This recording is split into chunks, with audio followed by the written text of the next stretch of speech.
ಮೇಡಮ್ರೆ ನೋಡಿ ನೀವು ಹೋಗ್ತಾರ ಪಾರ್ಲರಿಗೆ ನಾನು ಕರ್ಕೊಂಡು ಹೋಗಿ. ಯಾಕಂತ ಮೋರೆ ನಿಮ್ಗೂ ಅದೆಲ್ಲ ಮಾಡಿಸ್ಕೊಳಕ್ ಆಸೆನಾ?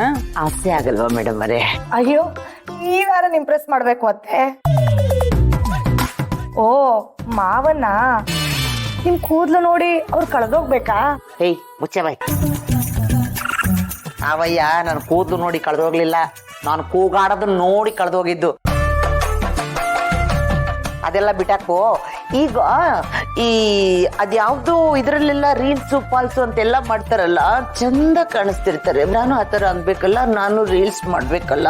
ಅದನ್ನ ಮಾಡ್ತಾ ಮಾಡ್ತಾ ಮಾಡ್ತಾ ಒಂದೇ ಸರಿಗೆ ವೈರಸ್ ಆಗ್ಬಿಡ್ಬೇಕು ನಾನು.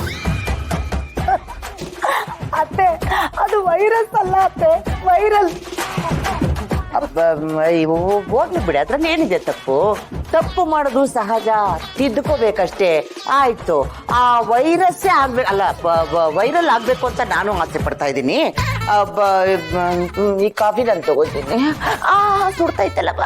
ಓಹೋ ನಿಮ್ಗೆ ಕಾಫಿ ಬೇಕಾಗಿತ್ತು, ಅದಕ್ಕೆ ನೀವು ಇಷ್ಟೊಂದು ಸುತ್ತಿ ಬಳಸಿ ಮಾತಾಡಿ ಅಲ್ಲಿಗೆ ಬಂದ್ರಾ? ಇರಿ ಮೇಡಮ್ ಅವ್ರೆ, ನಾನು ನಿಮ್ ತಲೆ ಬಾಚಿ ಕೊಡ್ತೀನಿ. ಕೊಡಿ ಅಂತದ್ದೆಲ್ಲ ಮಾತಾಡ್ ಚೆನ್ನಾಗಳು. ಅರೆ ಆಂಟಿ ಬನ್ನಿ ಕುತ್ಕೊಳ್ಳಿ. ಬಿಡಬ್ರಿ, ನೀವು ಅವ್ರನ್ನ ಆಂಟಿ ಅಂತ ಕರಿಬಾರ್ದು. ಯಾಕೆ? ಇದೇನಪ್ಪ ಯಾಕೆ ಅಂತ ಕೇಳ್ತಿದ್ಯಾ? ಶ್ರಾವಣಿ ಮೇಡಮ್ ಅವರು ಅವರನ್ನ ಆಂಟಿ ಅಂತ ಕರಿಬಾರ್ದು, ಹಂಗ್ ಕರೀಲೇಬಾರ್ದು.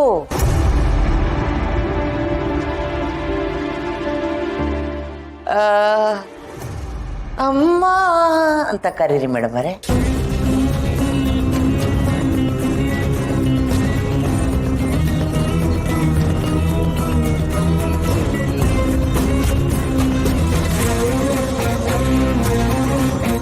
ಅಮ್ಮರೇ, ಈ ವಿಷಯ ಕಾಂತಮ್ಮತ್ತಿಗೆ ಹೆಂಗ್ ಗೊತ್ತಾಯ್ತು? ಅಲ್ಲ ಅತ್ತೆ, ಶ್ರಾವಣಿ ಮೇಡಮ್ ಅವರು ಅವ್ರನ್ನೇ ಕಮ್ಮ ಅಂತ ಕರಿಬೇಕು?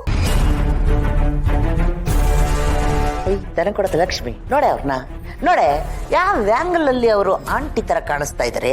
ಇನ್ನು ಹೆಂಗಾಗಿ ಮುದ್ದು ಮುದ್ದಾಗಿ ಚಂದವಾಗಿ ಕಾಣಿಸ್ತಾ ಇದ್ದಾರೆ. ಈಗಿನ ಹೆಣ್ಣು ಮಕ್ಕಳಿಗೆ ಆಂಟಿ ಅಂತ ಕರೆದ್ರೆ ಬೇಜಾರಾಗ್ತಾರೆ, ಅಮ್ಮ ಅಂತ ಕರೆದ್ರೆ ಖುಷಿ ಆಗ್ತಾರೆ.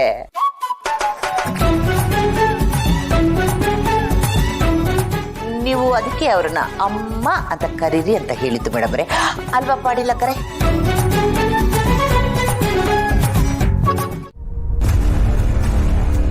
ಆ ಡಯಟಿಷಿಯನ್ ನ ವಿಜಯಾಂಬಿಕಾ ಯಾಕೆ ಟಾರ್ಗೆಟ್ ಮಾಡ್ತಿದ್ದಾಳೆ?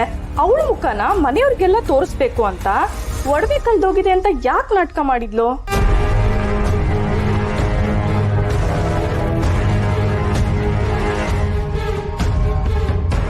ಯಜಮಾನ್ರೆ, ನಿಮ್ಗೆ ಇದನ್ನೆಲ್ಲ ಹೇಳ್ಬೇಕೋ ಬೇಡವೋ ಅಂತ ನನಗೆ ಗೊತ್ತಿಲ್ಲ, ಆದರೂ ಹೇಳ್ಬಿಡ್ತೀನಿ.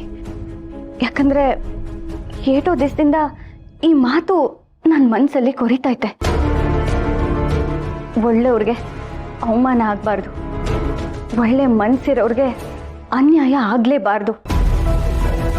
ಆದರೆ ಅದೇನೂ ಗೊತ್ತಿಲ್ಲ ಯಜಮಾನ್ರೆ, ಅತ್ತೆಗೆ ಜಾನಕಿ ಅವ್ರ ಮೇಲೆ ಅದೇನು ದ್ವೇಷ ಇತ್ತೋ ಏನೋ, ಅಥವಾ ಅತ್ತೆಗೆ ಜಾನಕಿ ಅವ್ರು ಇಡಿಸ್ಲೇ ಇಲ್ವೋ, ಅದಕ್ಕೆ ಹಿಂಗೆಲ್ಲ ಮಾಡೋರ ಅಂತ ನನಗೂ ಸ್ಯಾನೆ ದಿವಸದಿಂದ ಅನಿಸ್ತೈತೆ.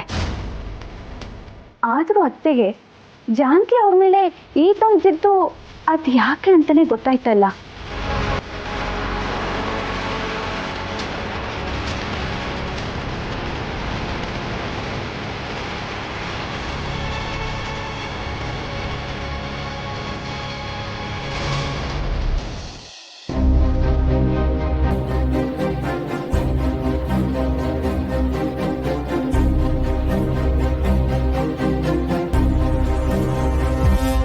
ನೀವ್ ಯಾಕೆ ಕೆಲಸ ಮಾಡ್ತಿದ್ದೀರಾ?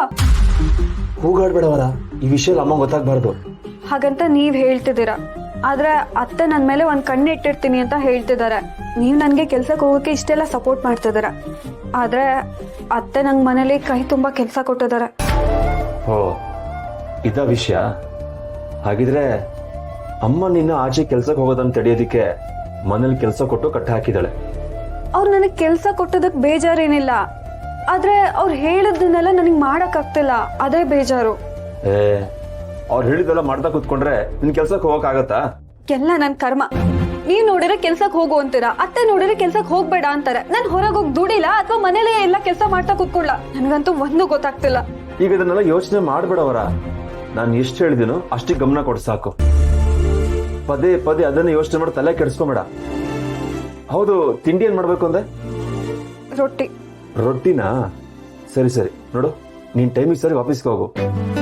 ಬಾಕಿದ್ ನಾನು ನೋಡ್ಕೊಳ್ತೀನಿ, ನೀನ್ ತಲೆ ಕೆಡಿಸ್ಕೊಂಬೇಡವರ. ಬರೀ ರೊಟ್ಟಿ ಮಾಡಿದ್ರೆ ಸಾಲಲ್ಲ, ಅದ್ರ ಜೊತೆಗೆ ಪಲ್ಯ ಚಟ್ನಿನೂ ಮಾಡಕ್ ಹೇಳಿದ್ದಾರೆ. ಆಯ್ತು, ಅದೆಲ್ಲ ಆಗತ್ತೆ, ಅದನ್ನ ಯೋಚನೆ ಮಾಡ್ಬೇಡ ನೀನು. ನೀನೇನಿದ್ರು ಬ್ಯಾಂಕಲ್ಲಿರೋ ಫೈಲ್ಸ್, ಸಿಗ್ನೇಚರ್ ಇದ್ರ ಬಗ್ಗೆ ಯೋಚನೆ ಮಾಡು. ಮೋಸ್ಟ್ಲಿ ಅವರ ಕೈಗುಣ ನಿಮ್ಗೆ ಚಂದ ಅಂತ ಅನ್ಸಿದೆ.